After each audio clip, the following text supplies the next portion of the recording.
The blood on the poker table wasn't mine. Not yet, anyway. I kept my hands flat on the green felt, willing them not to shake as the man across from me, Victor something. I hadn't caught his last name, slumped forward with a hole in his forehead. The sound of the gunshot still rang in my ears, high and metallic, mixing with the jazz music that continued playing from hidden speakers like nothing had happened. Your turn, Kara. I looked up slowly. The man who just killed Victor without blinking sat 3 seats to my right, smoke curling from the suppressor on his gun as he set it down beside his chip stack. Casual. Like it was a lighter, or a phone. Dante Volkov. I'd known his name for exactly 47 minutes, the length of time I'd been sitting at this table in the back room of the Crimson Rose, the casino I'd been working at for 3 weeks as a cocktail waitress. The job was supposed to be temporary, just until I saved enough to disappear properly, until the people looking for me in Seattle gave up or forgot. But temporary had just become permanent in the worst possible way. I said, Dante repeated, his voice dropping to something quiet and dangerous. Your turn. His eyes were the color of winter ice, pale gray with hints of blue that should have been beautiful but instead looked predatory. He was younger than I expected for someone who commanded this much fear, maybe 35. Dark hair swept back from a face that belonged in Renaissance paintings, all sharp angles and brutal elegance. He wore a 3-piece suit like armor, black with subtle pinstripes that caught the low amber light. I forced myself to look at my cards. 2 aces. I'd been about to fold before Victor's brain matter splattered across the hand-painted cherubs on the ceiling. I fold. My voice came out steady. Small miracle. No. Dante's mouth curved into something that might have been a smile if smiles could cut. You don't fold when you have the winning hand. That's the 3rd time tonight you've done that. Interesting strategy, Tessero. The other 4 players at the table hadn't moved. 2 men in expensive suits who looked like they ate fear for breakfast. 1 woman with ice-white hair and diamonds at her throat. And a younger guy, maybe 25, who'd been watching me all night with the intensity of a hunting dog. None of them had flinched when Victor died. I started. You don't count cards, Dante interrupted, studying me like I was a puzzle he intended to solve. You don't mark the deck, you barely look at your hands, and yet you've won 63% of the pots tonight. So either you're the luckiest woman in Chicago, or you're something much more interesting. My mouth went dry. I'd been careful. So careful. The gift, the curse, whatever it was that let me read. Probability in the air like scent. That made me know things I shouldn't. I'd kept it buried. Used it just enough to make decent tips. Never enough to draw attention. Except I had drawn attention. The wrong kind. I want to leave, I said. Of course you do. Dante stood, and the room seemed to shift around him. Everyone unconsciously adjusting to his gravity. He was tall. Probably 6'2", with the kind of controlled violence in his movements that made me think of caged panthers. But first, we play one more hand, just you and me. I don't have any money. I know. He walked around the table, stepping over Victor's body without looking at it. 2 men in black appeared from the shadows and began wrapping the corpse in plastic sheeting. Professional, practiced. But you have something more valuable. He stopped behind my chair.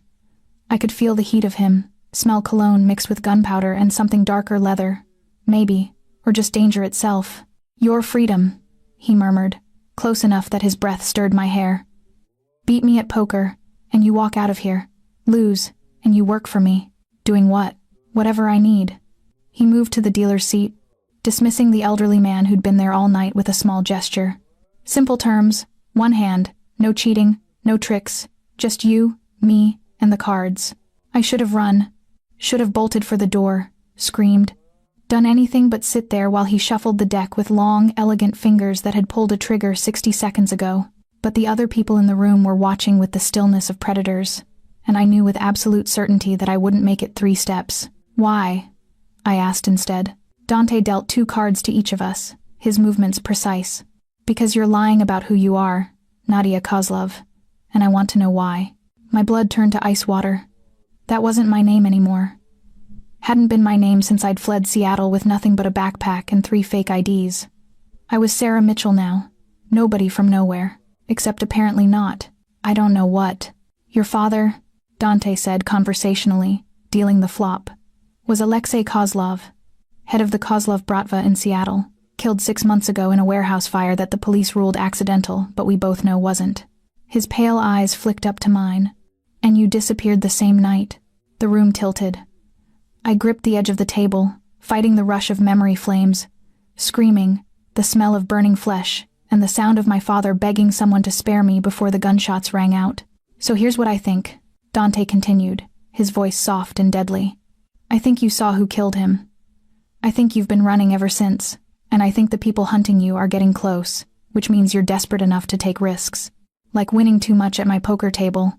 I don't have to tell you anything. No. He pushed his cards toward me without looking at them. But if you beat me, I'll protect you.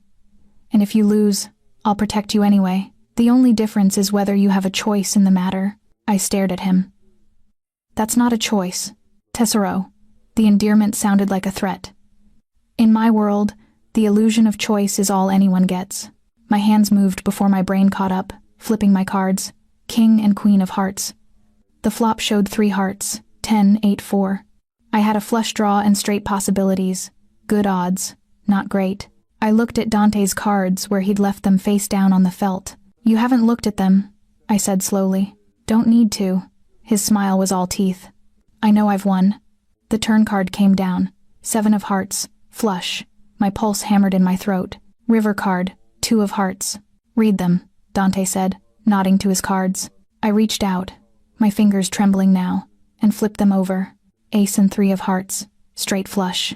The room swam. Impossible. The odds of that. Like I said, Dante murmured, standing. I won. That's not you cheated. You had to have. I don't cheat, Kara. I don't have to. He offered me his hand, and I saw the tattoos peeking out from under his cuffs. Cyrillic letters and Orthodox crosses mixed with something older, darker. Welcome to the Volkov family. You start tomorrow. I didn't take his hand. And if I run, then I send Marcus. He nodded to the young man who'd been watching me all night, who now stood blocking the exit with a gun visible at his hip.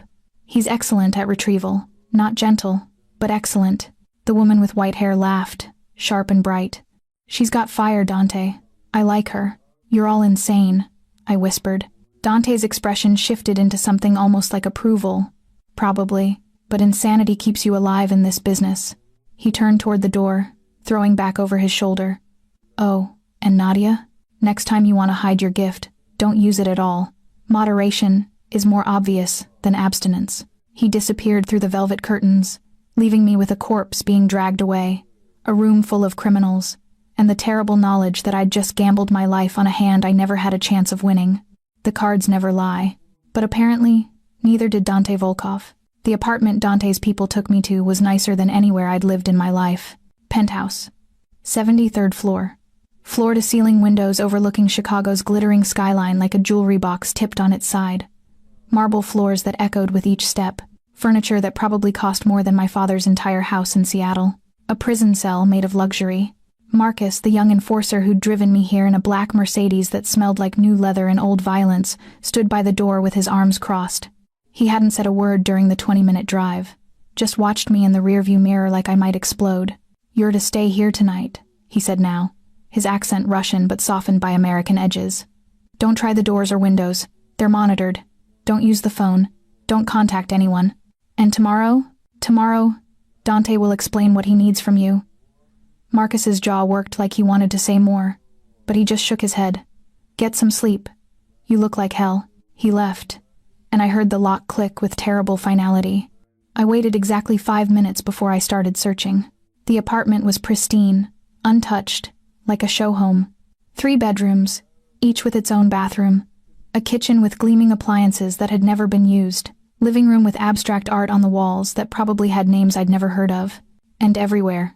Cameras. Small black domes in the corners, watching. I ended up in the master bathroom, sitting on cool tile with my back against the bathtub, trying to breathe through the panic clawing up my throat. My father's face kept flashing behind my eyelids. The warehouse. The flames. The sound of his voice screaming my name. Don't think about it. Don't. I'd gotten good at compartmentalizing over the past 6 months, at shoving memories into locked boxes and swallowing the key. At being nobody. Going nowhere, feeling nothing. But Dante had opened those boxes with 6 words. I know who you are. My phone buzzed in my pocket, the burner I'd bought under a fake name, the one only 2 people had the number for. I pulled it out with shaking hands. Unknown number. The text was simple. You have something that belongs to us. Return it, or die like your father. Ice flooded my veins. I hadn't given anyone this number. Hadn't used it for anything except ordering takeout. How? Another text. We know where you are, Nadia. The Volkov dog can't protect you. I stared at the screen until the words blurred, then carefully, methodically, took out the SIM card and snapped it in half. Dropped the pieces in the toilet and flushed. It didn't make me feel safer. I didn't have what they thought I had. The flash drive, the one my father had shoved into my hands the night he died. The one with God knows what on it. I'd destroyed it 3 months ago, in a gas station bathroom outside Denver. Watched it burn in a trash can until nothing remained but melted plastic and ash. Whatever evidence of corruption or deals or crimes my father had collected, it was gone. But the people hunting me either didn't believe that, or didn't care. I pulled myself up, caught my reflection in the ornate mirror over the sink. I looked exactly like Marcus said, like hell. Dark circles under my eyes, hollowed cheeks, hair that had been blonde when I was Nadia, but was now brown, growing out at the roots. I'd lost 15 pounds I couldn't afford to lose. 26 years old and I looked like a ghost. A sound made me freeze. Footsteps in the living room, heavy, confident. I hadn't heard the door open. I grabbed the only weapon available, a heavy glass soap dispenser, and edged toward the bathroom door. Dante stood by the windows, his back to me, hands in his pockets. He'd removed his suit jacket, and I could see the shoulder holster strapping a gun to his ribs. The city lights painted him in gold and shadow. That won't do much damage, he said, without turning around. But I appreciate the instinct. I didn't lower the soap dispenser. How did you get in? It's my apartment. You said I'd stay here. Not that you'd. I said you'd stay here tonight. Now he turned, and his expression was unreadable. I didn't say I'd leave you alone. Someone just sent you a threat. 2 of them, actually. Traced to a cell tower 3 blocks away. My stomach dropped. You're monitoring my phone. Was. Past tense. You destroyed it. He moved to the bar cart near the windows, poured 2 glasses of something amber. Smart. Paranoid, but smart. The cameras. Don't have audio in the bathrooms. Privacy laws. His mouth quirked. Even criminals have standards. He held out one of the glasses to me. I didn't take it. The Morozov Bratva, Dante said, swirling the liquid in his glass. That's who's texting you. That's who killed your father. And that's who will kill you if we don't handle this carefully. Handle it how? By giving them what they want. I went very still. I know you don't have the drive. I know you destroyed it. He took a slow sip, watching me over the rim. But they don't know that. So, we're going to make what they're looking for. Give them a fake. Buy ourselves time to figure out who specifically ordered your father's death and why. And then what? Then I kill them. He said it the way someone might say, then we have lunch. Casual. Certain. But first, you're going to tell me everything you remember about that night. Every detail. No matter how small. Why do you care? The question burst out of me. You don't know me. This isn't your fight. Dante set down his glass with deliberate precision. Your father and mine were friends. Once. Before things got complicated. Before territory disputes and politics made us enemies. He moved closer, and I fought the urge to step back. Alexei Kozlov saved my father's life 23 years ago. Took a bullet meant for him during a deal gone bad. That kind of debt doesn't disappear just because the man who earned it is dead. So this is about honor. This is about survival. He was close enough now that I could see flecks of darker gray in his pale eyes, like storm clouds. The Morozov Bratva wants to expand into Chicago. They're using your father's death, and whatever information he collected as leverage against my organization. If they have evidence of our dealings, they can destroy us. So yes, Tesoro, this is my fight. You just happen to be the key to winning it. I should have felt used. Should have been angry. Instead, I just felt tired. I don't remember much, I said quietly. Fire. Screaming. My father pushing something into my hands and telling me to run. And before that, voices. Men arguing about shipments or routes. I wasn't supposed to be there. My voice cracked. I was just dropping off his dinner. Dante's expression shifted into something that might have been sympathy if sympathy could live in a man who killed people at poker tables. You'll remember, he said. Under the right conditions. For now, drink this. He pressed the glass into my hand. And sleep. Tomorrow, you start learning how to be useful to me. And if I'm not useful. He was already walking toward the door, but he paused, looking back with that dangerous half-smile. Then Marcus gets to retrieve you after all, and I promise, Kara, you don't want that. The door closed behind him. Locked. I stood there holding the glass of whiskey, watching the city breathe and pulse beyond the windows, and wondered if I'd just made a deal with the devil or found the only person who could keep me alive. Probably both. I raised the glass to my lips, tasted smoke and peat and something sweeter, and drank until the shaking stopped. They came for me at dawn. Not Marcus this time, but the white-haired woman from the poker table, who introduced herself as Katya and had the kind of smile that made you check for hidden knives. She brought coffee, espresso, thick and bitter, and a garment bag containing clothes that actually fit me. Black pants, silk blouse the color of dried blood, heels that could double as weapons. Dante wants you presentable, Katya said, perching on the arm of the sofa while I changed in the bedroom. We're going to the club. You'll meet the family. Family. The word tasted wrong in my mouth. The Crimson Rose looked different in daylight. Smaller, less mysterious. The velvet curtains I'd seen last night were faded, the gold paint chipping on the crown molding. We bypassed the main casino floor and went through a service door, downstairs that smelled like cigarettes and desperation, into a basement that had been converted into something between an office and a war room. Maps on the walls, computers, filing cabinets, and in the center, a large conference table where Dante sat with 4 other people, all of them looking up as I entered. Gentlemen, Katya, Dante said, standing.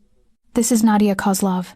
She'll be working with us on the Morozov situation. The man nearest me 50s, scar bisecting his left eyebrow, laughed. Working with us? She's a liability. We should have dumped her in the river last night. Thank you for that input, Victor. Dante's voice went cold. Oh wait, Victor's dead. I meant Sergei. Sergei's laughter died. Nadia, Dante continued, gesturing to each person. This is Sergei, my head of security. Luca, who handles our financial operations. Katya, you've met. And Mikhail, my second in command, and the only one of you with enough sense not to question my decisions. Mikhail, a lean man with sharp cheekbones and ink crawling up his neck, nodded once at me. Not friendly, but not hostile. Evaluating. Sit, Dante said. I sat in the chair beside him, hyper-aware of how everyone watched me, like I was either prey or a bomb waiting to explode. Dante pulled out a laptop, turned it toward me. These are the Morozov higher-ups. I need you to look at their faces and tell me if you recognize anyone from the warehouse. The screen showed a grid of photographs. Men, mostly. Hard faces, dead eyes, expensive suits. I forced myself to look at each one, pushing past the panic that tried to rise every time I thought about that night. Nothing. No, I said after the 3rd page. I don't wait. One face. Bottom right corner. Younger than the others, maybe early 30s, with a tattoo visible on his neck, an Orthodox cross with a serpent wrapped around it. Him, I whispered. He was there. He was... The memory slammed into me. He was the one who shot my father, who stood there and watched him burn and laughed. The room went very quiet. That's Alexei Morozov, Mikhail said softly. Ivan's son, the heir. Dante leaned back in his chair, fingers steepled under his chin. You're certain? I'm certain. My voice shook with rage I'd been suppressing for 6 months. I watched him pull the trigger. I heard him laugh. Good. Dante snapped the laptop closed. That's exactly what we needed. Luca, I want everything on Alexei Morozov's movements for the past 6 months. Bank records, property holdings, mistresses, favorite restaurants. Everything. Katya, work with Nadia. She's going to help us create the fake drive. How? I asked.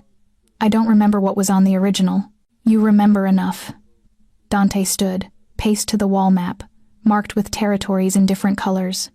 Your father was tracking shipping routes, specifically, which routes the Morozov Bratva were using to move heroin and weapons through Seattle. That information, combined with what we know about their operations, will be enough to create something believable. And then what? Sergei demanded. We just hand it over? Let them destroy us? No. Dante's smile was all predator. We edit it. Give them real information mixed with poison, routes that lead nowhere, contacts who don't exist. Enough truth to make them believe it, enough lies to make them vulnerable. He looked at me.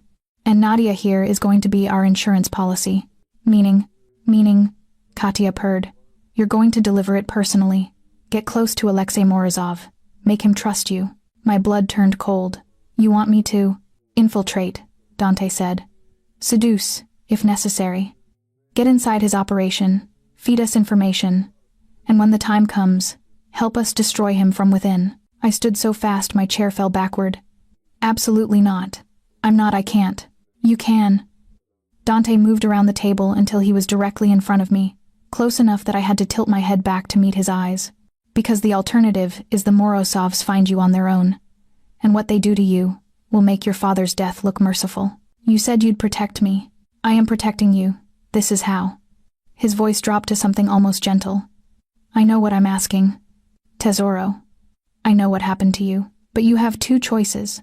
Hide forever, or fight back. And I think you're tired of hiding. He was right. God help me. He was right. I'd spent 6 months running, jumping at shadows, barely sleeping, existing, not living. And some dark part of me, the part that was Alexei Kozlov's daughter, the part that grew up around violence and power, wanted revenge, wanted to make Alexei Morozov hurt the way I hurt. How long? I asked. As long as it takes. Weeks, maybe months. And if I get caught? Dante's hand came up, fingers ghosting along my jaw, in a touch so light I might have imagined it. Then I burn the world down to get you back.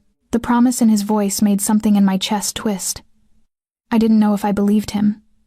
Didn't know if I should, but I nodded anyway. Okay, I whispered. I'll do it. Katya clapped her hands together. Excellent. We start your training immediately. New identity, new background, new skills. By the time we're done with you, you'll be irresistible. One more thing, Dante said, reaching into his pocket. He pulled out a small velvet box, opened it to reveal a delicate gold necklace with a pendant, a tiny saint's medal, Orthodox cross etched into the surface. Wear this, always. It has a tracker and a panic button. Press it twice, and we'll come for you. He stepped behind me, and I felt his fingers at my nape as he fastened the chain.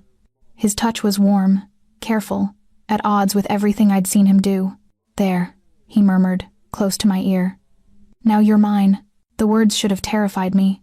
Instead, they felt like the first solid ground I'd stood on in months. Dangerous ground, maybe, but solid.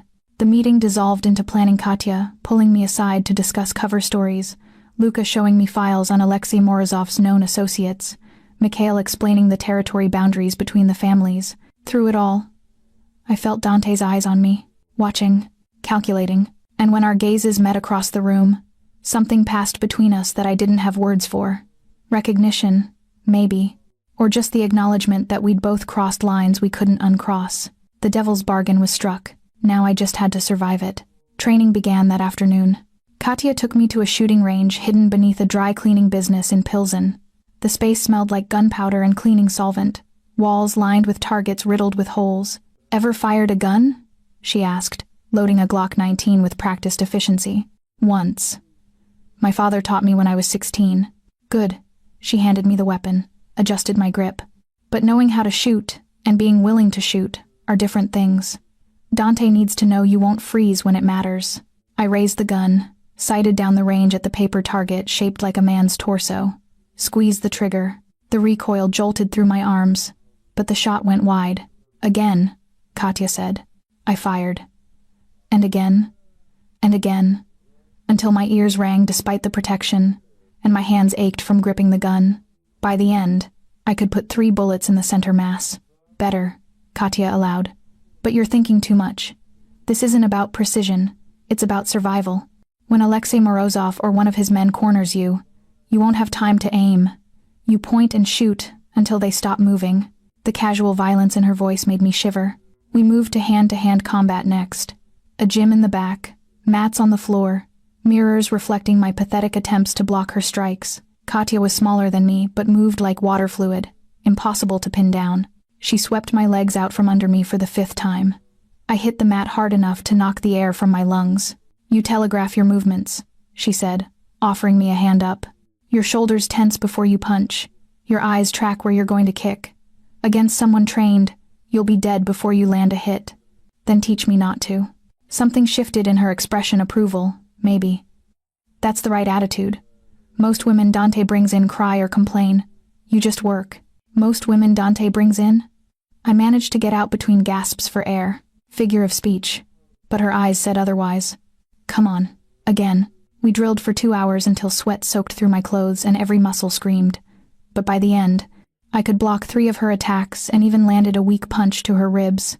Katya grinned. There. Now you're dangerous. Mikhail took over that evening, teaching me the art of lying. We sat in a cafe in Wicker Park neutral territory, he explained, where no family held sway. He ordered coffee and pastries we didn't touch while he drilled me on my new identity. Your name is Mira Volkov, he said. Distant cousin from the Moscow branch. You came to Chicago to study at Northwestern art history, something useless and forgettable. You're cultured, a little naive, and utterly uninterested in family business. But if Alexei checks, he will check. We've already built your legend. Social media going back 4 years, credit history. Even a few professors at Northwestern who'll confirm you were in their classes, they owe us favors. Mikhail leaned back, studying me. The key isn't the details. It's the feeling. You have to believe you're Mira, inhabit her, become her. That's called lying. No, Krasivaya. That's called survival. He made me practice, asked me questions rapid fire, catching me when I hesitated or contradicted myself. Where did you grow up? What's your mother's name? Favorite childhood memory? What brought you to Chicago? By the 10th round, I answered without thinking. Moscow. Irina. Summer at my grandmother's dacha. I wanted to see real American art museums. Good, Mikhail said. Now make me believe you're attracted to me. I blinked. What? Alexei Morozov is a predator. He'll test you, flirt with you. You need to be able to respond without flinching or showing fear. His dark eyes held mine. So convince me, Mira. Make me think you want me. Heat crawled up my neck. This wasn't, I couldn't. That's the hesitation that will get you killed, Mikhail said softly. Try again. I forced myself to lean forward, to let my voice drop into something breathy and warm. I've always been attracted to dangerous men. There's something about power that's... I trailed off, let my eyes dip to his mouth. Better, but I don't believe you're enjoying it. You're performing, because I am performing. Then perform better. He stood, dropped cash on the table. Tomorrow, Dante wants you. He'll teach you the last piece, which is... Mikhail's smile was sharp. How to seduce someone you hate. I found Dante in the Crimson Roses wine cellar at midnight. The space was cool and dark, bottles lining ancient brick walls, and he stood in the center examining a vintage I couldn't read the label of. He'd shed his suit jacket and tie, rolled up his sleeves to reveal those tattoos that crawled up his forearms, Orthodox crosses tangled with thorns and Cyrillic script. Katya says you can shoot, he said without turning. Mikhail says you can lie. Now I need to know if you can stomach getting close to the man who killed your father. I can. Prove it. He set down the bottle, turned to face me fully. Come here. I crossed the cellar, each step echoing. He watched me approach with that unreadable expression, pale eyes catching the low light. Closer, he murmured. I stopped a foot away. Could smell his cologne, cedar and bergamot. Expensive.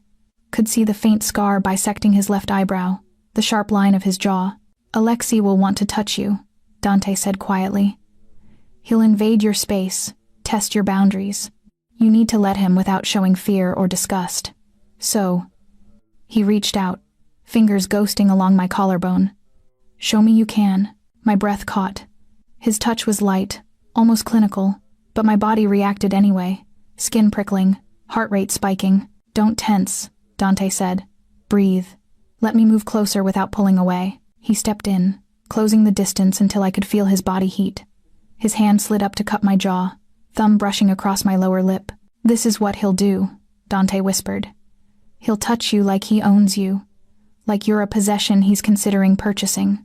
And you'll smile and let him, because that's the only way to get what we need. I forced myself not to pull away, even as every instinct screamed to retreat, even as my hands started to shake. But here's the difference, Dante continued, his voice dropping even lower. When Alexei touches you, he's nothing. A dead man who doesn't know it yet. When I touch you, his thumb pressed a little harder against my lip. It's because I'm reminding you who you belong to until this is over. The possessiveness in his tone should have angered me. Instead, it sent heat spiraling through my stomach. I don't belong to anyone, I managed. Don't you? His smile was dangerous. You're wearing my necklace, living in my apartment, learning from my people. You can tell yourself you're free, Tessero. But we both know that's a lie. He was right. I hated that he was right. What do you want from me? I whispered. Everything. He released me abruptly, stepped back. But tonight, I just want to make sure you won't break when Alexei Morozov puts his hands on you. So tell me, did you feel disgust just now? Fear? I couldn't lie. No. Good. Dante picked up the wine bottle again, poured 2 glasses. Then you're ready. We introduce you to the Morozov family at the charity gala next week. Until then, you train. You study. You become Mira Volkov completely. He handed me a glass, raised his own. To the lies we tell. I clinked my glass against his, tasted wine like velvet and sin. To survival, I corrected. Dante's smile was all teeth. Same thing, Kara. Same thing. The dress cost more than I'd made in a year as a waitress. Midnight blue silk that clung to every curve, slit high enough to show leg, back low enough to reveal the smooth expanse of my spine. Katya had done my hair blonde again, extensions woven in, swept up in something elegant and complicated. Makeup that made me look like someone else entirely. Mira Volkov stared back at me from the mirror. Perfect, Katya murmured, fastening diamond earrings to my lobes. You look like money and sex. Exactly what we need. The charity gala was held at the Four Seasons, a glittering affair where Chicago's elite legitimate and otherwise mingled under chandeliers worth more than houses. I entered on Dante's arm, feeling the weight of 100 gazes as we swept through the ballroom. He wore a tuxedo like it was armor. Black, perfectly tailored, making him look even more dangerous than usual. His hand rested possessively on the small of my back, guiding me through the crowd. The Morozovs are near the bar, he murmured against my ear. Ivan the father, older, white beard. Alexei beside him. I'll introduce you, then fade back. Make him notice you. My pulse hammered. And if he doesn't? He will. Dante's fingers pressed slightly harder against my spine. Trust me. We approached the bar, and I saw them. Ivan Morozov looked like a Russian Santa Claus if Santa Claus murdered people for a living jovial face, expensive suit, eyes like frozen lakes. And beside him, Alexei. He looked different than his photograph. Older, maybe, or just meaner. The tattoo on his neck was visible above his collar, that serpent-wrapped cross. He laughed at something his father said, and the sound made my skin crawl. That laugh. The same one I'd heard over my father's screams. Ivan, Dante said warmly, offering his hand. Good to see you. Truce holding well? Dante. Ivan's handshake looked firm. Indeed. No reason for Chicago families to fight when there's money enough for all. Lies. Pretty lies wrapped in politeness. May I introduce my cousin Mira? Dante continued, drawing me forward. Just arrived from Moscow. Mira. This is Ivan Morozov, and his son Alexei. I smiled, offered my hand to Ivan first. Proper. Respectful. Pleasure, I said, letting my accent thicken slightly. Russian with European edges. Ivan kissed my knuckles, old-fashioned. The pleasure is mine, Dorogaya. Moscow, you said? Which district? Patriarch's Pawns, I answered smoothly. The lie Mikhail had drilled into me. Near the Bulgakov house. My mother loved literature. Cultured family. Ivan's eyes gleamed with interest, but then he was pulled away by another man, demanding his attention, leaving me with Alexei, who looked at me the way wolves looked at wounded deer. Mira, he said, my fake name sounding wrong in his mouth. Beautiful name. For a beautiful woman, you're kind. I let my gaze drop, then flick back up through my lashes. Coy, interested. Dante didn't mention he had family coming to visit. Alexei moved closer, invading my space exactly as Dante had predicted. Are you staying long? Indefinitely. I'm studying at Northwestern. Art history. Art history. He smiled, showing too many teeth. Useless degree, but it suits you. Pretty women should study pretty things. The condescension made me want to drive my heel through his foot. Instead, I laughed lightly. Perhaps, but I find beauty in unexpected places. I tilted my head, studied him. Your tattoo, for instance. Orthodox symbolism mixed with serpent imagery, the eternal struggle between salvation and temptation. Something flickered in his eyes. Surprise, maybe. You know iconography? I know enough to recognize art when I see it. He was hooked. I could see it in the way his attention sharpened, how he shifted to block the rest of the room from view, making it just us. Dance with me, he said, not a question. I glanced at Dante, who stood 20 feet away in conversation with Katya, but watching me with those pale, unreadable eyes. He nodded, barely perceptible. I'd love to, I told Alexei. He led me onto the floor, and I forced myself not to flinch when his hand settled on my waist. The music was classical, something sweeping and romantic that didn't match the predator holding me. So, Alexei murmured, pulling me closer than the dance required. What brings you to Chicago? Really? Really? I met his gaze. I was bored in Moscow. Too many rules, too much family oversight. I wanted freedom. Freedom is overrated. Perhaps. But I've always preferred adventure over safety. His smile widened. Dangerous philosophy. Is it? I let my fingers trace along his shoulder. I think safety is just another word for stagnation. Don't you ever want to take risks? Every day, Krasivaya. Every day. We turned, and I caught sight of Dante across the room. He wasn't watching us anymore, had turned his attention to an older woman in diamonds, but I felt the weight of his presence anyway. You belong to me until this is over. His words echoed in my head as Alexei's hand slid lower on my back, proprietary and wrong.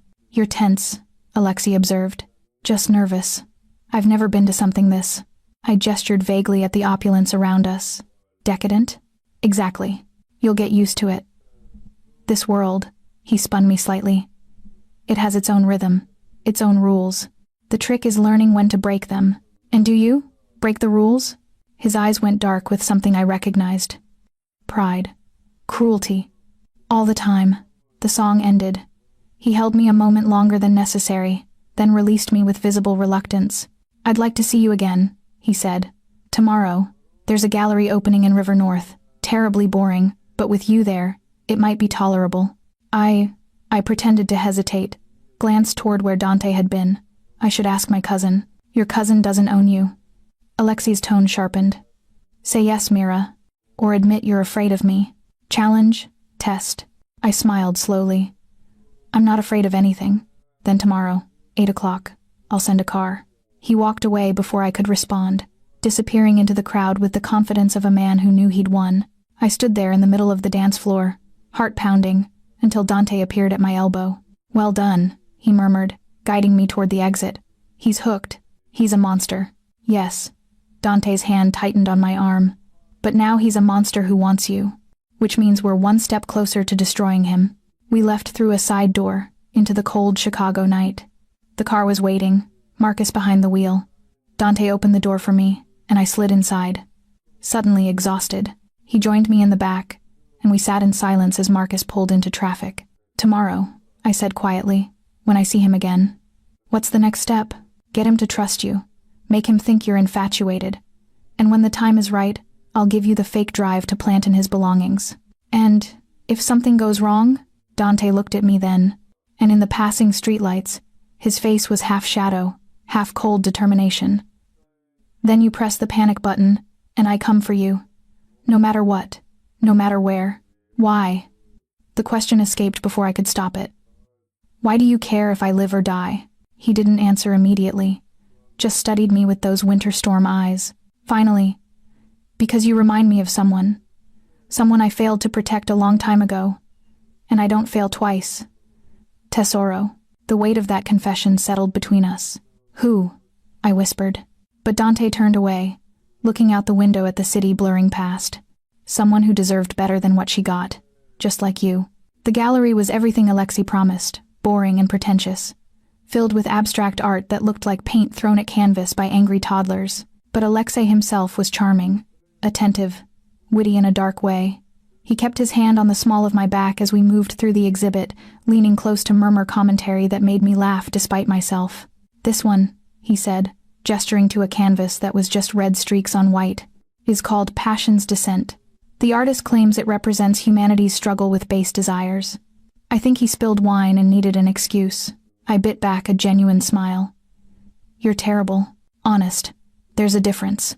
He steered me toward a quieter corner, away from the crowd. Most people here don't actually care about art. They care about being seen, caring about art. And you're different? I'm worse. I don't even pretend to care. His grin was disarming. But I like watching you look at it. You actually pay attention. Because I was supposed to. Because Mira Volkov studied art history and would notice brushwork and composition. Because this was a performance. But some part of me had forgotten that in the last hour, Alexei bought me champagne, asked about my classes, listened when I talked about Caravaggio's use of light and shadow. He seemed genuinely interested, and for dangerous stretches of time, I almost forgot who he was, what he'd done. Then his phone buzzed, and he checked it with a frown. I need to handle something. Business. 10 minutes, maybe less. Should I wait here? Come with me. He took my hand, laced our fingers together. You might as well see what I really do. Warning bells rang in my head, but I let him lead me through a service door, downstairs into the gallery's basement. A storage area filled with crated art and packing materials, and 3 men, 2 of them holding a third between them. The third man had been beaten badly, face swollen, blood dripping onto the concrete. I froze. Alexei, one of the men said in Russian. He's not talking. Won't give us the location of the shipment. Alexei sighed, released my hand. Mira, wait outside. My voice came out too high. He turned, and his expression was gentle, almost apologetic. I know this is ugly, but sometimes ugliness is necessary. Go back to the gallery. Have more champagne. I'll find you when I'm done. I should have run.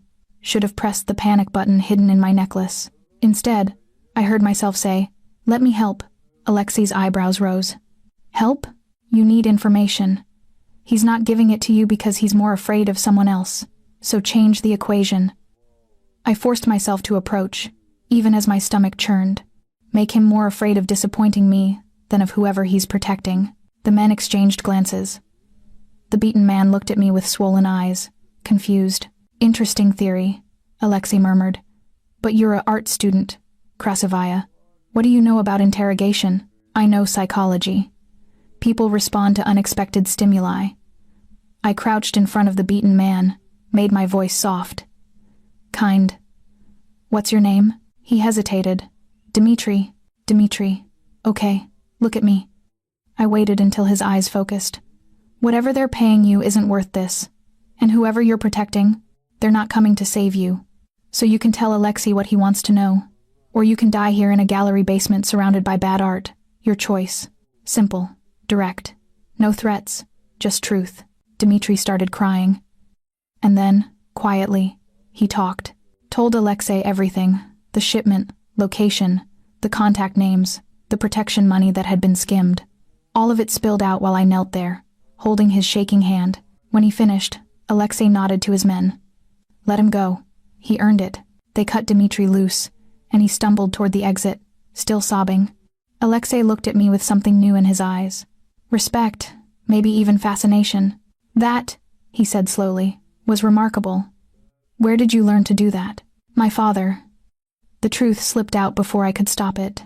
He used to say violence is easy. Making someone want to cooperate is art. Smart man. Alexei came closer, and this time when he touched my face, I didn't flinch.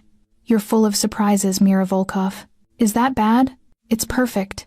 He kissed me then, sudden and possessive, and I made myself kiss him back.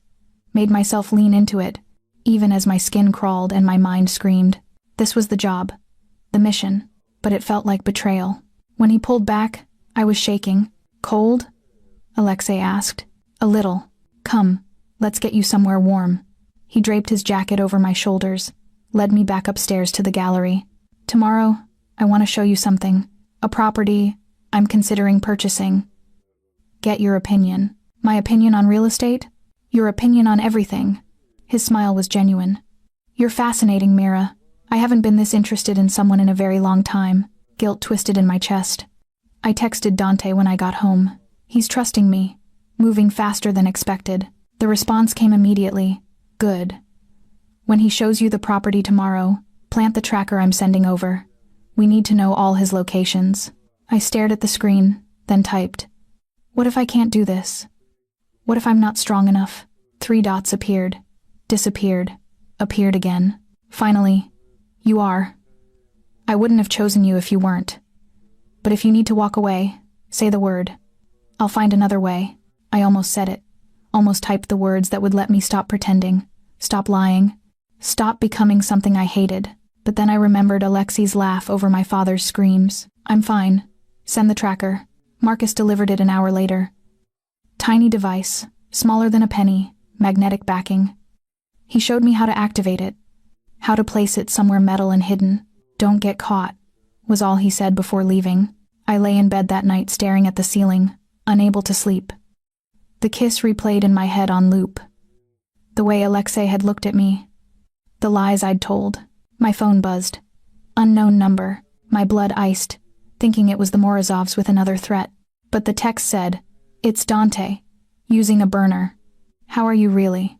I shouldn't have responded. Shouldn't have shown weakness, but I typed anyway. "I kissed him tonight, and I helped him interrogate someone, and I don't know who I am anymore." His response came fast. "You're Nadia Kozlov. Whatever you have to pretend to be, whatever you have to do, that core doesn't change. Don't lose sight of it." What if I already have? Longer pause this time. "Then I'll remind you. When this is over, when Alexei Morozov is dead and you're safe, I'll make sure you remember exactly who you are. I promise." I clutched the phone, unexpected tears burning my eyes. "Why do you care? Really?" The response took 5 full minutes. "Because somewhere between the poker game and now, you stopped being a job. And that's the most dangerous thing that could have happened." I stared at those words until they blurred. Then I deleted the entire conversation and turned off the phone. Because Dante was right. Whatever this was becoming between us was the most dangerous game of all. The warehouse sat on the industrial edge of the city, rusted and forgotten. Alexei's car pulled up as the sun set, painting everything in shades of blood orange and shadow. He helped me out, his hand warm on mine, and I fought the urge to pull away. "It doesn't look like much," he admitted, leading me toward the building. "But the location is perfect. River access, away from prying eyes, close enough to the city for easy transport." "Transport of what?" I asked carefully. His smile was sharp. "Better if you don't know specifics. Plausible deniability, Krasivaya." Inside, the warehouse was larger than it looked. High ceilings, exposed beams, concrete floors stained with things I didn't want to identify. A few of Alexei's men were already there, moving crates and setting up what looked like a temporary office. "What do you think?" Alexei asked, watching my face. I made myself study the space like Mira would, appraising angles and light. "It has good bones. But it feels cold, impersonal. That's the point. Business, not pleasure. Even business should have some beauty." I moved deeper into the warehouse, spotting a metal support beam near the makeshift office, perfect for the tracker. "Can I look around?" "Of course." I wandered, pretending interest in the architecture, while palming the tiny device Marcus had given me. The trick was doing it naturally, without suspicion. Near the support beam, I stumbled slightly, a calculated move, catching myself against the metal. "Careful," Alexei called out. "These heels weren't made for concrete." I called back, and as I steadied myself, pressed the tracker against the beam, where it would be hidden by shadow. The magnet caught with a soft click. Done. I continued my circuit of the warehouse, heart pounding, and found Alexei in what would become his office. He stood over blueprints spread across a makeshift desk, and when he looked up at me, something in his expression made me freeze. "You know what I like about you, Mira." "What?" "You're not afraid." He moved around the desk, approaching slowly. "Most women would be terrified right now, alone in a warehouse with a man like me. But you're curious, engaged. Either you're incredibly brave or incredibly stupid. Maybe both," I said, forcing a smile. "No, not stupid." He was close now, close enough to touch. "You're calculating, always thinking. I see it in your eyes, the way you assess every situation, every angle. You're like me. I'm nothing like you." The words came out sharper than intended. Alexei's eyes narrowed. "No?" His hand came up, fingers ghosting along my jaw. "You helped me interrogate Dmitri without blinking. You kiss me like you mean it. You're here in my warehouse, surrounded by my men, and you're not scared. So tell me, Krasivaya, what are you?" The question hung between us, loaded with suspicion. I had seconds to fix this, seconds before everything fell apart. So I did the only thing I could think of. I kissed him. Deeply, desperately, pouring false passion into it until he responded, gripping my waist and pulling me against him. Until his suspicion melted into desire, and the danger passed. When I pulled back, his eyes were dark with want. "I'm someone who's tired of playing it safe," I whispered. "Someone who wants more than Moscow allowed. Someone who sees power and craves it. Truth and lies tangled so thoroughly I couldn't separate them." "Dangerous confession," Alexei murmured. "You asked." He laughed, low and pleased, and kissed me again. And I let him, even as my mind screamed, even as I catalogued every detail to report back to Dante. This was the job. This was survival. This was... The sound of gunfire shattered the moment. Alexei shoved me behind him instantly, gun appearing in his hand like magic. More shots, from somewhere in the warehouse, shouting in Russian. "Stay here," he ordered, then ran toward the chaos. I pressed against the wall, pulse hammering. The tracker was already transmitting. Had Dante's people found us? Was this a rescue or a rival attack? More gunfire. An explosion that shook the building. Then silence. I waited, every muscle tensed to run. Slowly, I edged toward the office door, peering out. Bodies.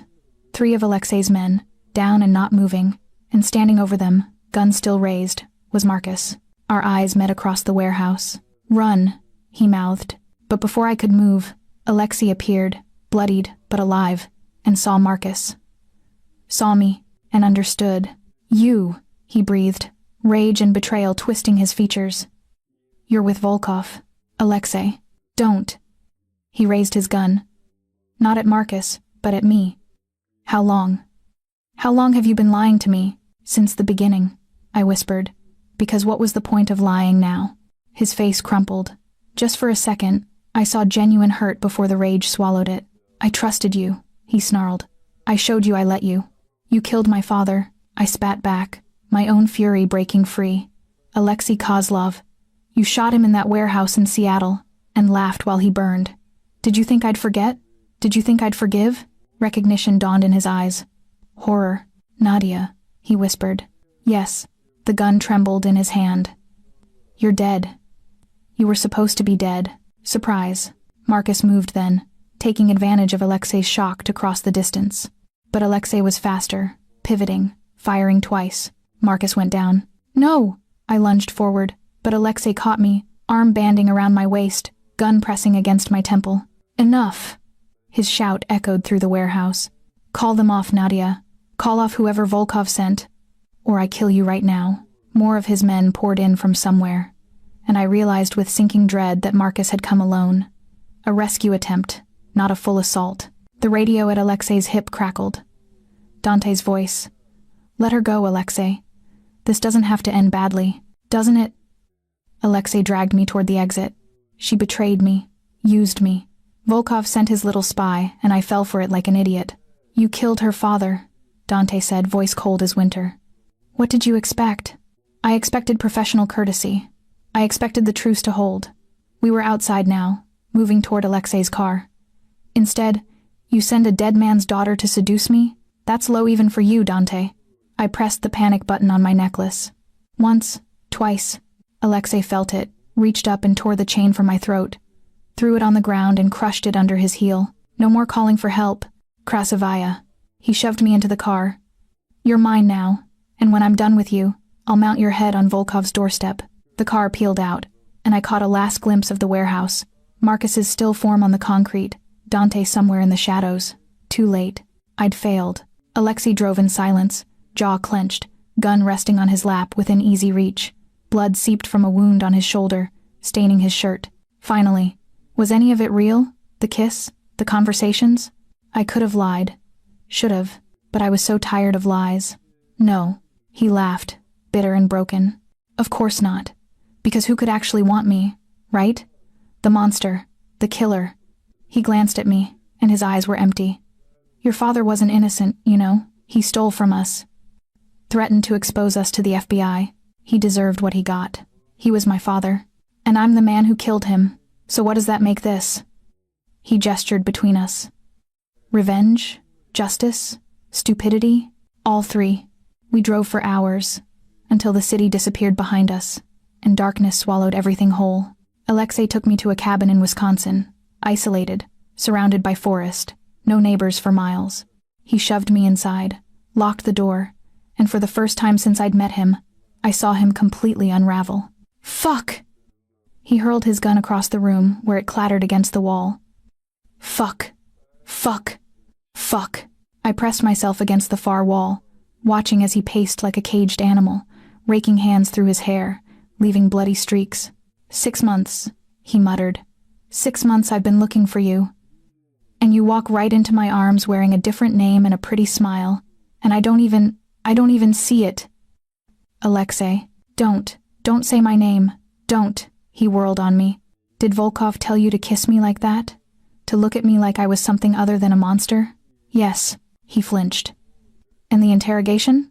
Dmitri? That was improvisation. Christ. He sank onto the couch, head in his hands. You're good, I'll give you that. You're really fucking good. I should have run. The door was locked, but there were windows. Maybe a back exit, but something stopped me. Maybe exhaustion. Maybe the look on his face, broken and lost, and almost human. Why did you kill him? I asked quietly. My father. Why? Alexei looked up, and for the first time, I saw regret. Orders. My father wanted him dead, wanted the territory. I was supposed to make it look like an accident. He laughed bitterly. I didn't know you were there, didn't know you saw. If I had, what? You would have killed me too? No. He met my eyes. I would have let you go. I've done terrible things, Nadia, unspeakable things, but I don't kill civilians. I don't kill family. I'm not your family. No. You're the daughter of a man I murdered, which makes you the only person in the world with a legitimate reason to want me dead. He stood, moved to a cabinet, pulled out vodka, drank straight from the bottle. So, here's what's going to happen. I'm going to get drunk. You're going to sit there and not try to escape. Because if you do, my men will find you and they won't be as merciful as me. And in the morning, I'm going to figure out what the fuck to do with you. You could let me go. Could I? His smile was broken. Even though you know everything? My warehouses, my operations, my weaknesses. Even though Volkov is probably tracking you somehow and I'd be signing my own death warrant? I'm not tracked. You destroyed the necklace. There are other ways. Implants. Clothing. Hell, maybe they injected something into you while you slept. He took another long pull of vodka. Volkov is clever. Always has been. And I underestimated him. Underestimated you. He sank back onto the couch, and we sat in silence as night deepened outside. Finally, I asked, what did my father steal? Proof. Videos, documents, transaction records, evidence of every bribe we'd paid, every official we'd bought, every crime we'd committed in the last decade. Alexei's voice was hollow. He was going to burn the whole organization to the ground. Take us all down with him. Why? Because we killed his wife, your mother. He looked at me. Did you know that? Did he tell you? My blood ran cold. My mother died in a car accident when I was 10. No. She died because she saw something she shouldn't have. One of our deals. A senator exchanging cash for favors. She was in the wrong place at the wrong time, and my father ordered her silenced. Alexei's hands shook. I didn't know. I swear to God, I didn't know until after. And by then, it was done. The room tilted. Everything I thought I knew, every memory, every assumption crumbled. So your father spent 6 years collecting evidence, Alexei continued. Waiting, planning, and when he was finally ready, we struck first. Self-preservation, survival. He laughed bitterly. The same reason you're with Volkov now. Funny how that works. I couldn't breathe, couldn't think. My mother, murdered. My father, avenging her, and me, caught between them all, drowning in violence and lies. I'm sorry, Alexei said quietly. For what it's worth. I'm sorry. Sorry doesn't bring them back. No, it doesn't. He stood, swaying slightly from the vodka. There's a bedroom down the hall. Door locks from the inside. Get some sleep. We'll figure this out in the morning. He walked away before I could respond, disappearing into another room. I sat there in the darkness, mind spinning. Then, slowly, I stood and searched the cabin. No phone. No computer. The front door was reinforced. The windows had bars. The back door led to a small deck. But beyond that was just forest. Miles and miles of nothing. I was trapped. In the bedroom, I found clothesmen's. Too large, but clean. I changed out of my ruined dress, washed the blood and grime from my skin, and lay down on the bed. But sleep wouldn't come. Somewhere in the cabin, I heard Alexei moving around. A door opened, closed, footsteps. Then, quietly, the sound of someone crying. I should have felt satisfaction. Should have been glad he was suffering. Instead, I just felt empty. Hours later, I woke to a hand over my mouth. I thrashed, but strong arms pinned me. Shh, Dante's voice. It's me. He removed his hand, and I sat up, gasping. He knelt beside the bed, dressed all in black, face painted with camouflage grease. Behind him, 2 more men, Mikhail and someone I didn't recognize. How? Tracker in your bracelet. The one Katya gave you at the gala. You didn't notice because it looked like jewelry. His pale eyes scanned me, checking for injuries. Are you hurt? No, but Marcus. Alive. In surgery, but alive. Dante's jaw tightened. Alexei. In the other room. Good. He handed me a gun. Stay here. We'll handle this. Wait. I grabbed his arm. He's Dante. He told me things. About my parents. About what really happened. I know what happened. Your father was trying to expose the Morozov family, and they killed him for it. No. They killed my mother first. That's why my father collected evidence. Revenge. The words tumbled out. Alexei didn't know. He's not. He's exactly what he's always been, Dante said coldly. A killer. And he was about to become a dead killer. Don't make this complicated, Tesoro. He stood, and I realized what was about to happen. You're going to murder him. Yes. In cold blood. While he's sleeping. That's the plan. Something in me revolted. No. Dante looked at me like I'd grown a second head. Excuse me? I said no. You're not killing him. Not like this. Nadia. He's the only person who knows what really happened to my mother. The only one who can give me names, details, closure. If you kill him now, I lose that. I stood, gun hanging at my side. And I've lost enough. Mikhail shifted uncomfortably. Dante, we need to move. Someone could have heard us approach, but Dante's eyes stayed locked on mine. This is what you wanted. Revenge. Justice. I wanted the truth, I whispered. And I don't have it yet. So please, let him live. For now. The tension stretched between us, taut as a wire. Finally, Dante exhaled sharply. Fine. We take him alive. Bring him back for questioning. But if he tries anything, we put him down. Agreed? I nodded. Mikhail, with me. You. He pointed to the third man. Cover the exits. They moved like shadows through the cabin. I followed, heart in my throat. We found Alexei passed out on the couch, vodka bottle empty beside him, Dante's gun pressed against his temple. Wake up, Dante said softly. Alexei's eyes opened, focused, and saw death looking back. Volkov, he slurred. Should have known. You should have. Dante's finger tightened on the trigger. Wait, I said. And for the second time that night, everything changed. We brought Alexei back to Chicago in the trunk of Dante's car. Not dead. Not yet. But bound and gagged and probably wishing he was. The safe house was in a neighborhood I didn't recognize. Industrial, abandoned. The kind of place screams went unheard. They dragged him into the basement, secured him to a chair bolted to the concrete floor. Dante dismissed everyone except Mikhail and me. Talk, Dante said, removing Alexei's gag. Tell her everything about her mother's death. Every detail.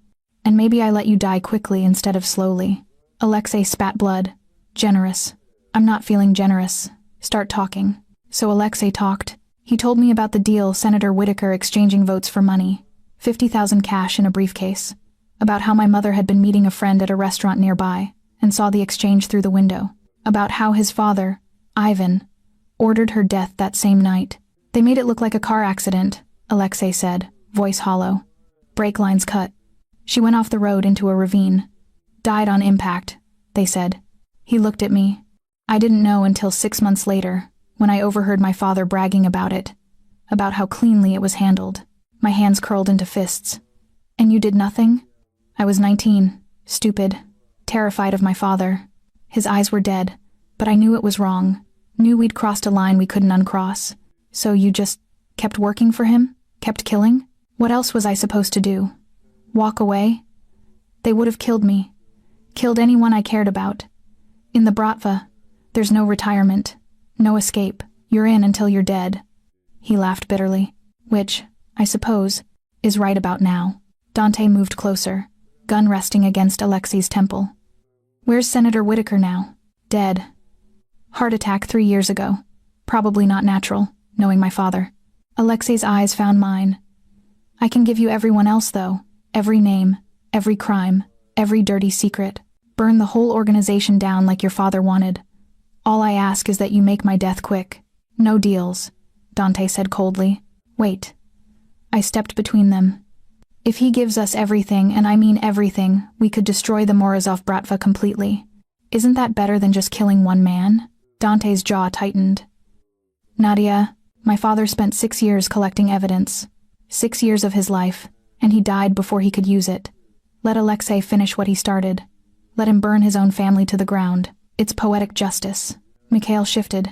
She has a point. She has a death wish, Dante snapped. The moment we let him live, he becomes a liability. He'll escape, or his father will find him, or... I won't, Alexei interrupted. I'm done.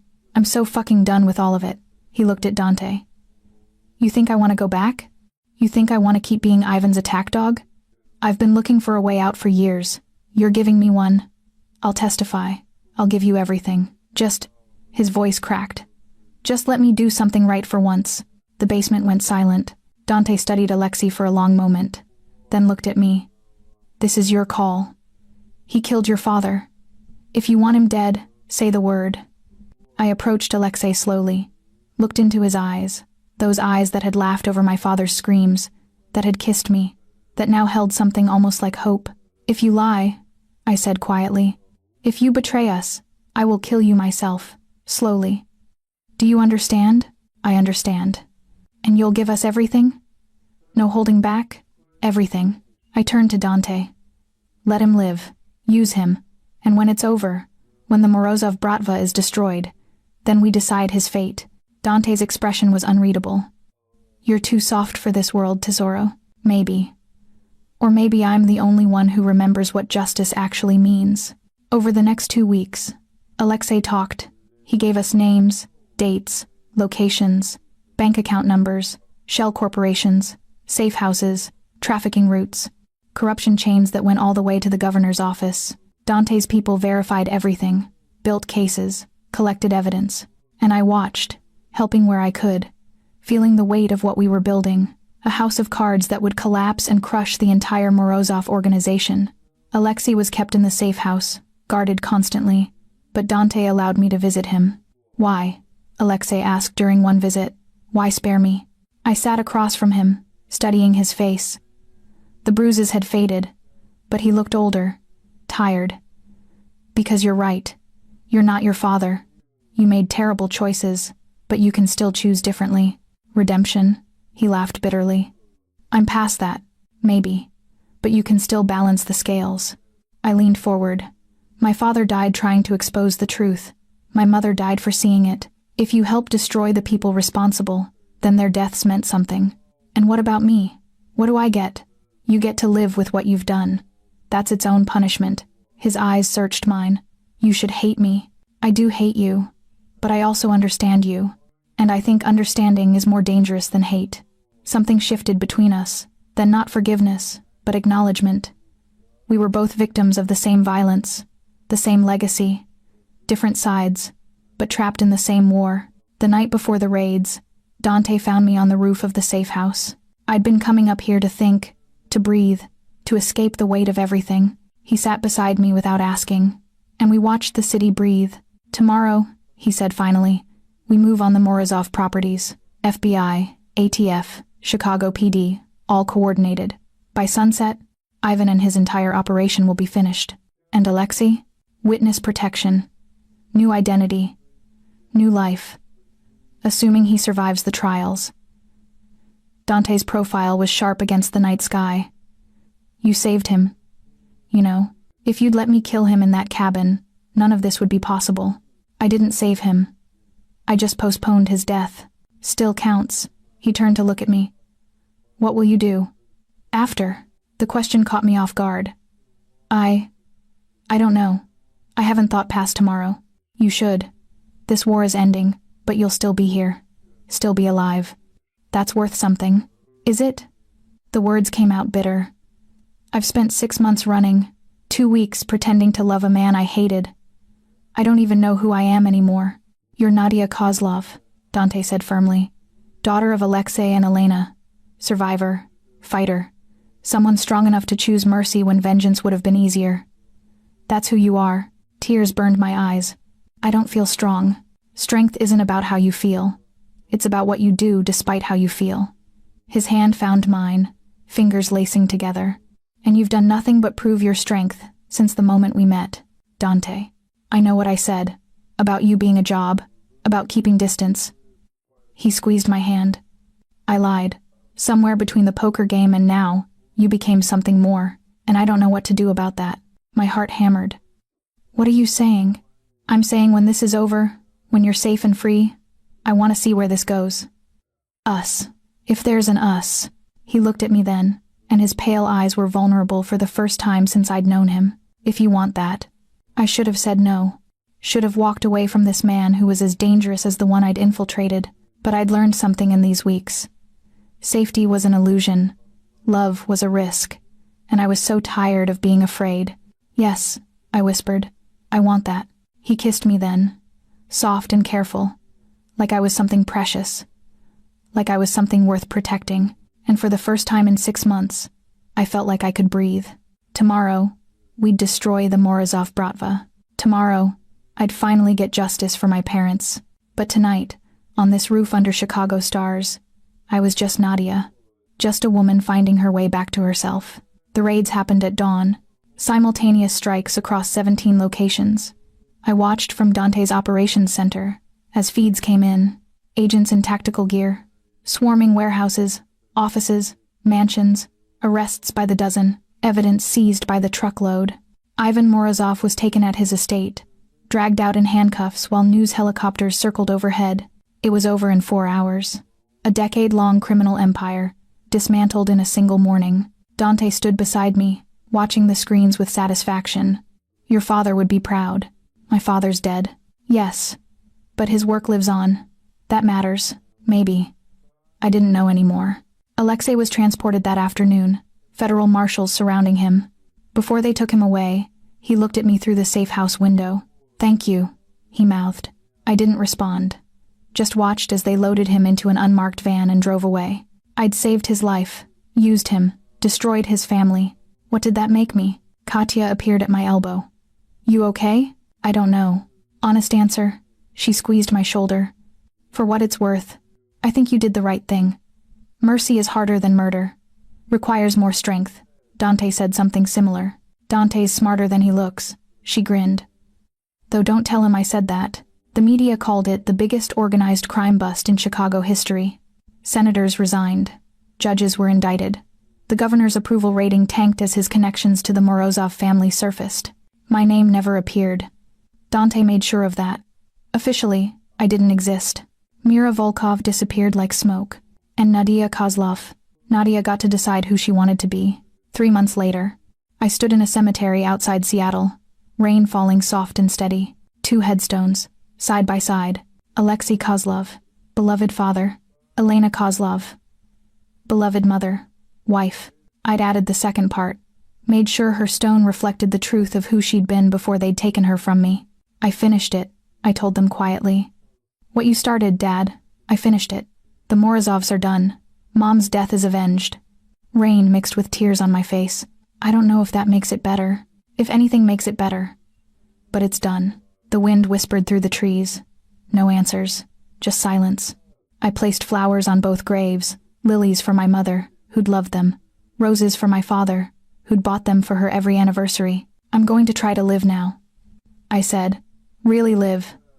Not just survive. That's what you'd want, right? For me to be happy? Still no answer. But I felt lighter anyway. Dante found me at the apartment that evening, a new place. Not the penthouse prison, but a modest loft in Wicker Park that I'd chosen myself. Paid for with money Dante insisted was mine from consulting fees, but we both knew was guilt money. I didn't care. I'd earned it.